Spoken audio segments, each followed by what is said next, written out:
Devon and Cornwall are the two southwestern counties of England. The river Tamar separates them. They have quite a system of rivers, but the Dart is the only one which is navigable for any distance. Devonshire has an area of 2,604 square miles. Cornwall has 1,356.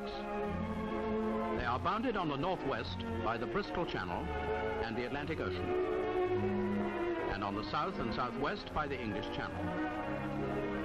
Running down the centre of both counties are the high rocky moorlands of granite and slaty rock. These moors are Exmoor, Dartmoor and Bodmin Moor. Exeter is the county town of Devon, Truro of Cornwall. These young people, members of a National Saving Cycle Club, are on their way to the two counties. Entering Devonshire by the coast road, which runs along the entire length of the north coast, we find here rocks which sheer into the sea from a vast and dizzy height. A magnificence of rock which is comparatively rare. But none who visits this region should miss the old world village of Clovelly. It has been over-photographed, but it could not be overpraised, for it bears no resemblance to any other place in the world. With its steep cobbled main street on which only donkey traffic can operate, its wonderful old houses, and its quaint harbour, it is a real old-time smuggler's retreat. Leaving Clovelly, we strike inland across the centre of Devon by Exmoor. There we find something of the ancient history of Devon in the stone circles which date back to before the Bronze or Iron Age. Towards the northwest corner of the county, we come to Barnstaple, an important stronghold in Saxon times. Today it is the largest market town in North Devon. Here every week, cattle and pigs are sold in the open market. The picture of these livestock serves as a reminder to us that across the moors in the centre and south of the county, the pastures yield fat cattle and the dairies rich food. Here the richness of the soil, coupled with the temperate and humid climate, promotes splendid crops. Apple orchards flourish and are important for the manufacture of cider, which is a famous Devonshire speciality.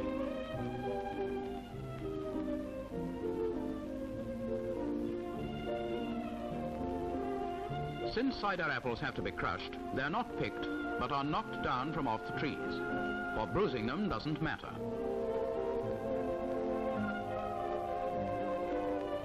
Though most cider is made in modern factories, the old mill still survives.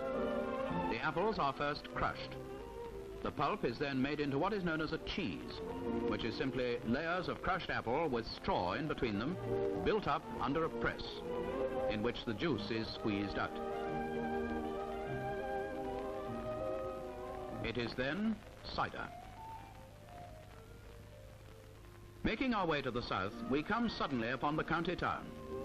In Exeter, all the history of the West is bound up. The cathedral and the old buildings make it a mecca for tourists.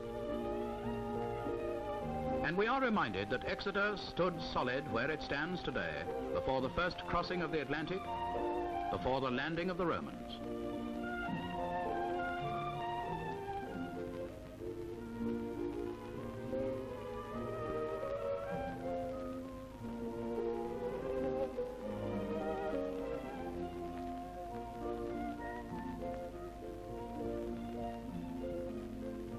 Leaving Exeter, we go to the south coast to Tor Bay, on which stands the popular resort of Torquay. With its subtropical climate, it is certainly one of our finest holiday places, and the surrounding country is no less beautiful. Making our way along the south coast, we arrive at Dartmouth. From here, the Crusaders' fleet set out for Palestine in 1190. Today, Dartmouth is the home of the Royal Naval College.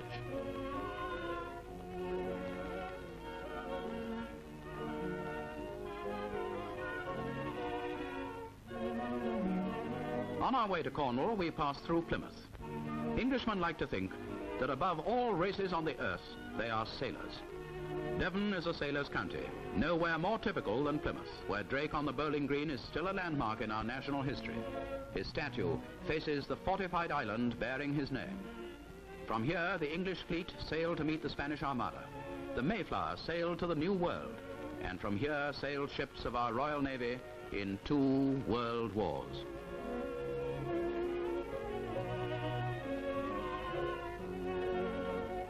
Leaving Plymouth, we crossed the border into Cornwall, a long, bony ridge of land stretching out into the Atlantic Ocean. We'll start our Cornish journey from Launceston. The people of Cornwall are descended from the early Britons. How do we know anything about these ancestors of ours? By the tombs they built for their dead, called quoits. They are found in many lonely places on Bodmin Moor. Their fortifications and their houses are to be found on every hand.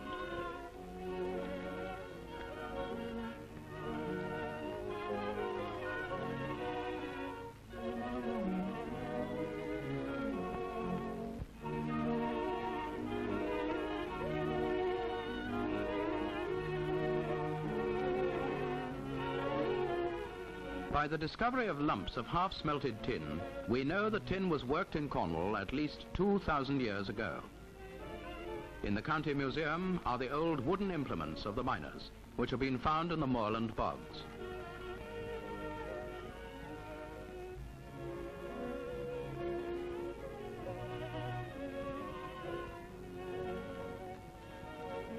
The Romans came to such parts as St. Michael's Mount to buy tin and carry it away.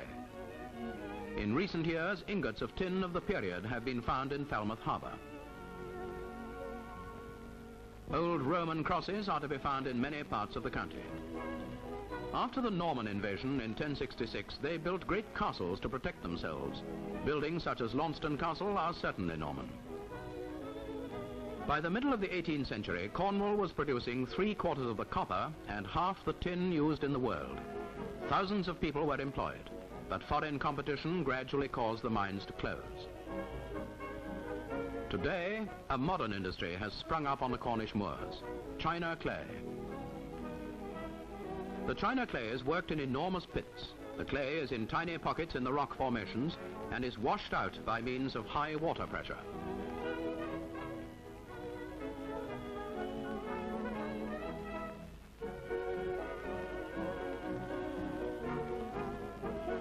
The solution passes over filtering beds, where the clay sediment settles. It is later dried in special kilns.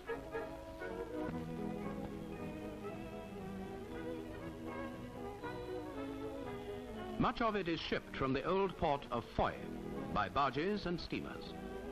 China clay is not only used in porcelain, but in paper making and in the textile trades. All who visit the south coast of Cornwall should go to the little village of Polperro. Not only because of its natural beauty, but because it stands for the Cornish fishing industry, which is probably no less old than mining.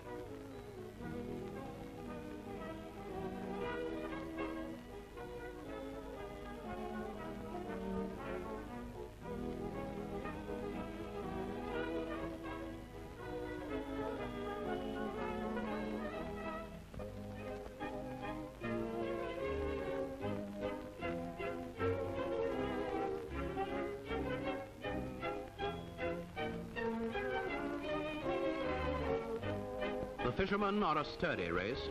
There is no finer sight than that of the fishing boats returning with their catch and to watch the landing. What a shrieking and wailing of gulls as they circle overhead while the fishermen gut and clean their catch ready for market.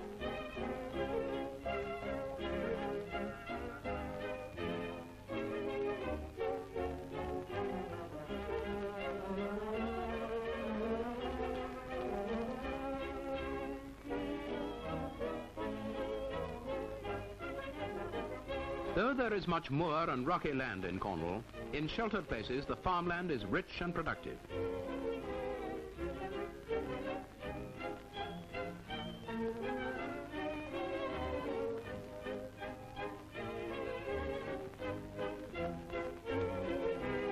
Cornwall has 2 more ports. First comes Falmouth.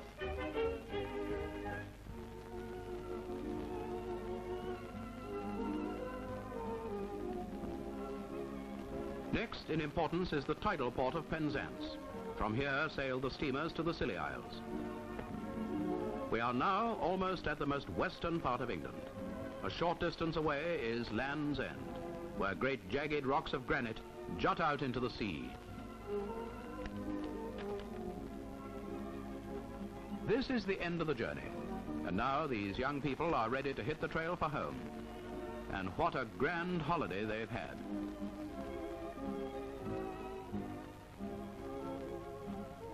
Being so well looked after in the hostels, they've not spent anything like the amount of money that they have saved.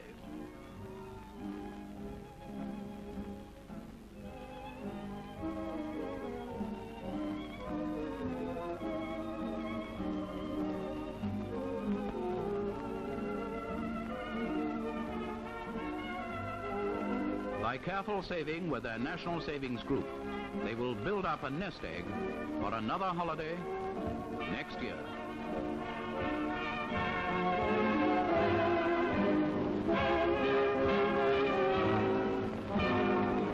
Just by the English Channel. Running down the center of both counties are the high rocky moorlands of granite and slaty rock.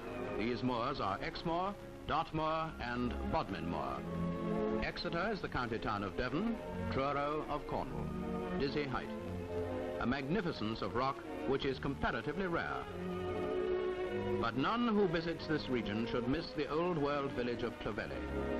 It has been over-photographed, but it could not be overpraised, for it bears no resemblance to... Devon and Cornwall are the two southwestern counties of England. The river Tamar separates them. They have quite a system of rivers, but the Dart is the only one which is navigable for any distance. These young people, members of a National Savings Cycle Club, are on their way to the two counties. Entering Devonshire by the coast road which runs along the entire length of the north coast, we find here rocks which sheer into the sea from a vast distance. Devonshire has an area of 2,604 square miles. Cornwall has 1,356. They are bounded on the northwest by the Bristol Channel and the Atlantic Ocean. And on the south and southwest